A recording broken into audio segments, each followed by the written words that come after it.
two parts to the airlock. The closest part to us, which would be this part right here, is called the equipment lock. And the most starboard part is called the crew lock. And the crew lock is where you actually go out of when you do a spacewalk. It's what actually depresses down the vacuum, and that's where you open the hatch. So we come in here. This is now into the equipment lock right here. And the idea of the equipment lock, of course, is where the equipment is.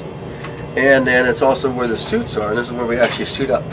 And we have these little structures right here that the suits are on. And they're called ADAs, which is an acronym, and I don't even know what it stands for, but it's an acronym, EDDA. But that's where the suits are on, and we actually have them on here to when we get in. We can pop off basically the pants, put the pants on, and we climb up in here with the helmet off, and we get on in the suit, and we're all ready to go. The person who's helping us get the suit up will take us off and stick us in to the crew lock over here, which again right now it was full of a bunch of stuff. And then but that would be empty, of course, for an actual spacewalk. We close this hatch right here and depress this part out to vacuum, and open the hatches down that way is where the hatch is where you open. You can see there's all sorts of equipment we have. This is good in stowage right now because we're not going to do a spacewalk for a little bit. So we just have it more stowed right now for everything on the spacewalk side. And that is unfortunate. Are you sure he